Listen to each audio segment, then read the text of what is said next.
So, hello there, Leo listeners. This week I have a very special guest on the Leo Listening blog, who I mentioned in last week's article about blogcasts. It's Annemarie from Speak Confident English.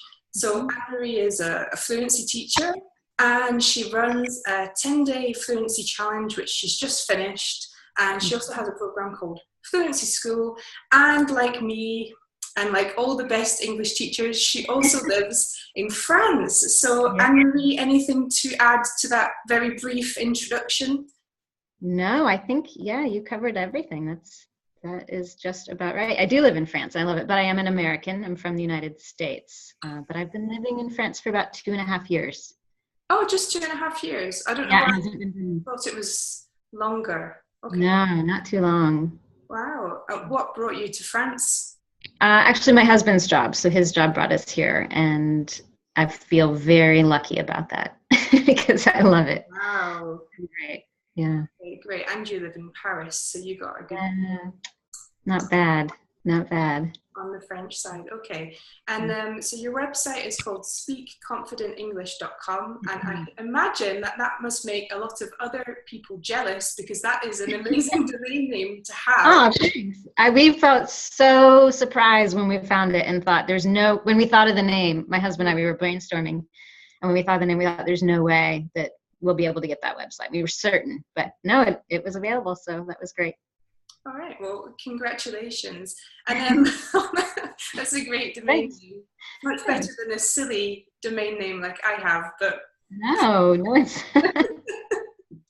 No, I think it is sensible to at least have English in the domain name if you're teaching English, so I like my domain name anyway. I do too. And then you mentioned something to me just before you started, and you said that you created Speak Confident English as much to help yourself as to help people learning English. So can you elaborate? Yeah. So it's a little bit of a joke, but I've learned several languages. I'm an extremely shy person in my normal life. So my students would never know that about me. And if anyone that knows the Speak Confident English website or gets my weekly Confident English lessons would have no idea. But I'm a very shy language learner, and I think for a very long time in my life, even though I was a language teacher, I didn't always know how to actually learn a language for myself.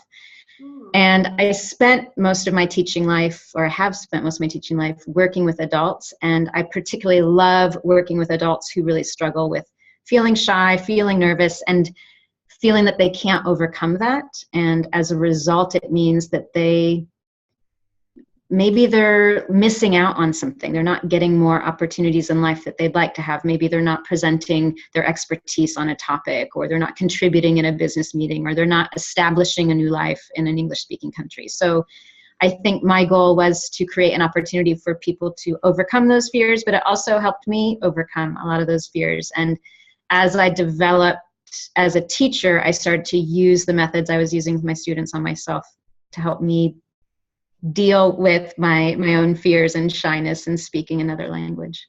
Wow, okay, well, I never would have imagined that kind of issues or fears. You put videos out every week, and I didn't get the impression that was a problem for you. But I'm often surprised to find, especially not so much when it comes to shyness, but with introversion, there are a lot of people that seem confident, outgoing, admit, but I'm actually a huge introvert, and I need lots of time alone. And that's true. I think a lot of introverts feel like actors or actresses sometimes. You're not putting on a show, you're keeping your real personality, but you can only do that for a little bit of time, and then you need to go back home and find a good book and just hide.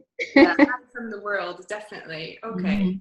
All right, well, that's a really cool introduction, so thanks for being here. And the reason I brought you on is you wrote a really nice post about podcasts, and I always jump on posts by other teachers about podcasts, obviously, as a podcaster myself, and brought you on today to talk about how we can use how you watching can use podcasts as a basis for discussions with a partner, a speaking partner, or a listening partner. So to start off with, yes, so a podcast. So for shy people, obviously, like a podcast is something you just put your headphones on and then you go away and listen, right? So why would you go out and make the effort to find a partner when you can just listen to a podcast by yourself? Yeah, I think that's a good question. And there are two things that I think about that. First of all, as an English teacher, my thought is, well, why wouldn't you want to get the listening practice and building your listening skills and then use that as a base to practice your speaking skills and improve your conversation and fluency, increase your vocabulary? But I was also thinking about the fact that when I read a really good book, and I love to read, and I like that I can just do that by myself, if I thoroughly enjoyed a book, if I learned something from it, or I just loved it, I loved the characters, if I find someone else who felt that same way, I love to talk about it with them. I want to talk about the characters or what I learned or what I was thinking. And so I think the same thing is true with a podcast, that if you find someone else that has a similar connection with a podcast, something that you're listening to, it can be so much fun to relive that podcast, to think back through it, to learn something new, because certainly someone else that hears a podcast or is listening might hear something that you didn't. They might remember something that you didn't recall or didn't really note as you were listening. So I think it's a really fun way just to make connections. So that would be maybe a motivation for me at least, but I also mention that to a lot of my students when we're working with podcasts or different listening activities, as it's a way to connect to people, certainly. Okay, great. That's a great way to see them. And yeah, especially as some podcasts can be really long. And obviously, if English is not your native language, you might be missing certain things anyway. So I think it's great to put two heads together, as we say. Absolutely. And pool your resources, pool what you've heard, and compare. And I like what you say about books as well. With one of my students, even though we're working on listening, she lives locally, and like we kind of exchange books. So another basis for discussion for us to, talk about the books she's lent me in English, obviously. And just kind of, we had a bit of a disagreement about one book, but, but otherwise. But that's what's so fun is when you start that process, when you meet someone that reads the same book or listens to the same podcast, and sometimes those conversations are a little, especially if it's a language partner, you might feel a little shy at the beginning. How do we start this conversation? But once you get going and you find out the things that you've agreed on, or you both loved, or maybe you had very different responses, and you start using the language, you start using real life language, whether it's vocabulary, grammar, you start using all of those skills, and then suddenly you're using English in an everyday context in the same way that you would use your own language to connect to people and disagree, agree, share opinions. So it's a fantastic way to get all of that speaking in addition to improving your listening skills. Okay, wow. So I'm sold on the idea then of finding a partner for my podcast, but like in terms of the practical question, how do I go out and where do I find someone? That is a good question. Yeah, well, I'm thinking about your listeners right now, your followers in your community watching this, and I imagine that they follow you on Facebook or follow you on your Instagram account, and those are amazing ways to connect with everyone else who's following you, to maybe comment on something if you share this on your Facebook blog or on your Facebook account or on Instagram. I love when my students comment on things because, one, it gives me the chance to interact with them and share ideas if they have questions, but my favorite part is to watch them interact with each other and start talking to each other. So one great way to do that is for your listeners to go to your Facebook page, your Instagram account, and leave comments, ask questions, and then interact with some of the other students. And I think that's maybe one of the easiest and best ways. I know most of my students and those that are in my community, either on Facebook or Instagram, are also part of private Facebook groups that are English forums or different ways to interact. So I think those are fantastic, easy opportunities. You're already using Facebook, you're already on those accounts, so simply just putting the question out there. I know there's a lot of websites too out there that help people connect with language exchanges. I think one of my favorite ways, and I've done this for my own language learning, is using meetup.com. Okay. And it isn't everywhere around the world, but it is in major cities around the world and even some smaller cities around the world. But meetup.com is a great website where people can either find a group. Usually these groups they revolve around a particular skill or interest area. So there are usually English language groups or clubs or conversation groups. And if there isn't one in your community, you could always create one and be the one to start it and help other people find you on meetup.com. And I know I've done that for as I said, my language learning, and I've been able to meet people on a regular basis and form friendships that way. So it's an awesome way to find people to be your listening and conversation partner. Wow, okay, so lots of ideas. So starting where you are already, social media, and I could probably facilitate this as well. Yeah, absolutely. What I'm posting, it could prompt, if you're looking for a partner, you can do it here. Sometimes I find the communication, it's sort of, it can be between the people, but I find it's often between them and me. So it's right. Two-way and not multi-way. And I think sometimes maybe that's part of our role, is to help make those connections, to start to see, okay, here are 2 or 3 people that all would love to have a language partner for listening and for conversation. And if we know much about them, maybe we know where they live, know the time zones, and we can sort of start to connect those dots and put that idea out there for them. Okay, great. Well, I'm going to make more of an effort to do that, because I really like the idea. And I have a Facebook group that I don't necessarily talk about too much because I wanted to keep it small for now. But yeah, I've been thinking for a while of creating a thread where people could find listening partners and, like we were saying, pool their resources, compare what they heard on the same podcast, and then start discussing it. And I like your idea of meeting up in real life, like the real world still exists, everybody. So thinking about sites like, you've got meetup.com, and in France there's one called On va sortir, OVS. Exactly. For people in France, you could try and I know that works in provincial France, because we have, even in a smaller city, you'll find OVS, and you'll find, and I think they exist in different countries, have their own version of that. Okay, so I've even noticed some countries' libraries have English conversation clubs and different.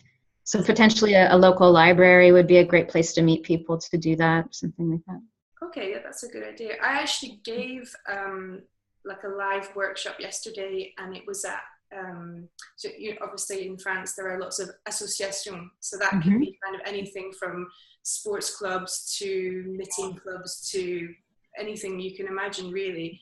And yesterday I was at, it's more like a kind of place where you go to do crafts and you take your kit, but they do have some language evenings. So yesterday they had an Italian group, and I did a workshop, and there must be places, I think, for everyone in your community where it's not necessarily a language school, but it's somewhere where there are workshops going on or something like that, where you could meet people who would be interested in becoming speaking or listening partners. So, go do some digging, some researching on what there is. Okay. Yeah, absolutely. Great.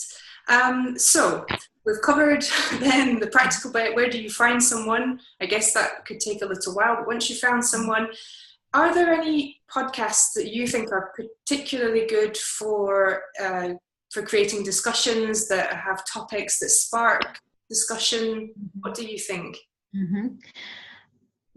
There is an endless supply. That's the amazing part of podcasts, is it's endless. Whatever you love, whatever you're interested in, there's something out there. I know for me, I work mostly with students that have an intermediate level of English or higher. So the podcasts that I'm most familiar with and that I work with most with students, or I encourage them to listen to, are definitely geared toward native speakers. They aren't podcasts or I usually try to move them. I have two that I recommend often that are specifically for non-native speakers. I love yours, and I also like English English Across the Pond with Jennifer and Dan. I think they're super fun, and what I like about yours on your blog and on your lessons is you always have questions included. And if I go to your website and I look at a lesson, there is the podcast that I can listen to, but you've always integrated questions, and so that is the perfect platform. So if two people are listening to your podcast, they could use those questions as a springboard, as the way to begin that conversation and sort of share their own thoughts and opinions or experiences on those particular questions. And I think English Across the Pond does the same thing. So those are two great ones to start with, because they're, I don't know, they include those kinds of questions. Some of the other ones that I love that would be podcasts geared maybe toward native speakers, I've actually used a serial podcast before with a group of students. It's a podcast that was extremely popular in the United States a couple of years ago. It's a long podcast. I think there are 12 episodes, around 12, and they're about an hour long. So it's very in-depth.